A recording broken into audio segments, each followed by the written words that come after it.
விரைவாக செய்து முடிக்கும் நபர்கள் யார்? வேலையை வேகமா முடிக்கக்கூடிய தன்மை. சிலர் பாத்தீங்கன்னா டக்கு டக்கு டக்கு டக்குன்னு ஒரு ஜாபை கொடுத்தோம்னா ஈஸியா அப்படி பின் பாயிண்டா செஞ்சு முடிச்சுட்டு வருவாங்க. எப்படி? அவங்க ஜாதகத்துல எல்லாம் பாத்தீங்கன்னா சந்திரனும் புதனும் ஸ்ட்ராங்கா.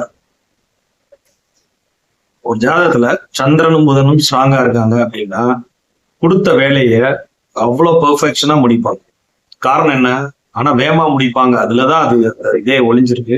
பெர்ஃபெக்ஷன் ஒரு பக்கம், ஃபாஸ்டா முடிக்கக்கூடியக்கு ஹெல்ப் பண்ணக்கூடிய கிரகம் வந்து சந்திரனும் புதனும். சந்திரன் ஒரு ராசியை வந்து 2.25 நாள்ல கடந்துருது. புதனும் அப்படித்தான்.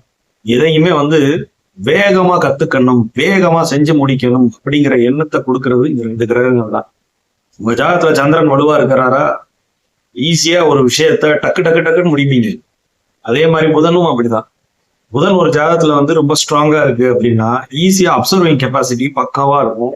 டக்குன்னு உடனே அதை செஞ்சு முடிப்பான். சொன்ன நேரத்துல அந்த ஒரு எல்லோருக்கும் அந்த 1 மணி நேரத்துல செய்ய வேண்டிய வேலையை இவங்க மட்டும் பாத்தீங்கன்னா ஒரு 25 மினிட்ஸ் 30 மினிட்ஸ்ல அந்த வேலையை முடிச்சு கொடுப்பாங்க.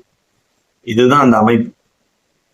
உங்கள் ஜாதகத்துல சந்திரனும் புதனும் ஸ்ட்ராங்கா இருக்காங்களா, நிச்சயமா நீங்களும் வந்து வேலையை டக்குன்னு முடிக்கக்கூடிய ஒரு நபர் தான். அது மட்டும் இல்ல, உங்களுடைய ஜாதகத்துல 6ஆம் இடத்து அதிபதியோட புதனும் சந்திரனும் சம்பந்தப்பட்டு பவர்ஃபுல்லா, அதாவது வலிமையா சம்பந்தப்பட்டிருக்காங்க. அப்படிங்கும் போது நீங்கள் ஒரு டாஸ்கை கொடுத்தா வேகமா செஞ்சு முடிக்கக்கூடிய தன்மை உங்களுக்கு நிச்சயமா இருக்கும். சரிங்களா? சோ புதனும் சந்திரனும் எப்பொழுதுமே ஒரு வேகமா எதையுமே செஞ்சு முடிக்கணும், டக்கு டக்குன்னு பண்ணணுங்கிற ஒரு எண்ணம் கொண்ட கிரகங்கள்.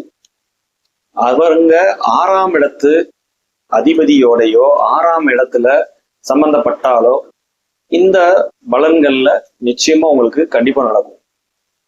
ஏன்? 6ங்கிறது வேலை, புதன் வேகமா செஞ்சு முடிக்கக்கூடிய ஒரு கிரகம் இல்லையா?